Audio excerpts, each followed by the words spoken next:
Britain के साबिक वज़ीर दिफा बेन वॉलिस ने कुछ चौंकाने वाले दावे किए हैं। उन्होंने कहा कि ब्रिटेन की मुसल्लह अफवाज ईरानी बैलिस्टिक मिसाइल के हमले से इजरायल की हिफाजत करने में नाकाम हैं।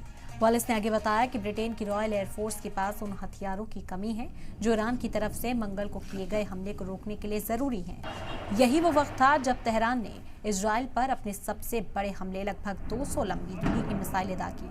उस वक्त ब्रिटेन सिर्फ आने वाले हथियारों की निगरानी करने के काबिल था और किसी भी टारगेट से नहीं टकराया। साबिक दिफाई सेक्रेटरी के मुताबिक ब्रिटेन के टाइप 45 एंटी मिसाइल भी हमलों का जवाब देने में जद्दोजहद करेंगे। रिपोर्ट्स ये भी बताती हैं कि रॉयल नेवी के कैरियर स्ट्राइक ग्रुप के पास जंगी इलाके में बासर तरीके से काम करने के लिए माकूल नाव चलाने वाली नहीं है। डिफेंस एक्सपर्ट को अब डर है कि ब्रिटेन की आर्मी इन्वेस्टमेंट की कमी ग्लोबल वाकयात में ब्रिटेन की आगे रहने की काबिलियत को कम भी कर रही है और पिछले 40 वर्षों में डिफेंस में हुए कम इन्वेस्टमेंट का ये असर है।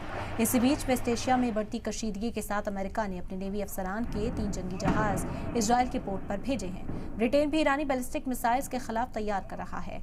ब्रिटेन ने ऑपरेशन शेंडर के तहत वेस्ट एशिया में RAF और दीगर फौजी दस्ते तैनात किए हैं जो सीरिया और इराक के इस्लामिक स्टेट के खिलाफ जंग लड़ रहे हैं।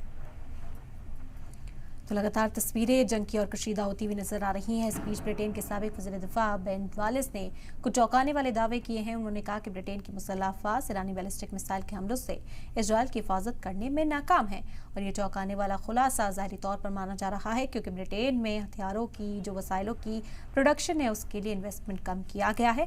यही मेन वजह इसके पीछे की बताई जा रही है। विलिस ने आगे बताया कि ब्रिटेन की रॉयल एयरफोर्स के पास उन हथियारों की कमी है जो ईरान की तरफ से मंगल को किए गए हमले को रोकने के लिए जरूरी होते। वो वसाइल भी ब्रिटेन के पास मौजूद नहीं है। यही वो वक्त था जब तेहरान ने इजरायल पर अपने सबसे बड़े हमले में लगभग 200 लंबी दूरी की मिसाइलें दागी थी।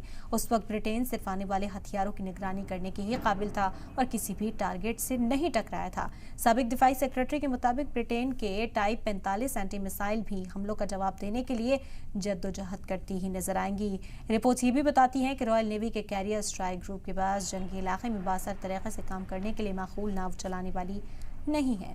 डिफेंस एक्सपर्ट्स को अब डर है कि ब्रिटेन की आर्मी इन्वेस्टमेंट की कमी ग्लोबल वाकयात में ब्रिटेन को आगे रहने में काबिलियत मदद नहीं कर रही है। आपको बता दें कि ब्रिटेन कहीं ना कहीं पिछड़ता हुआ भी नजर आ सकता है। इसको लेकर भी फिक्र का इजहार किया गया है।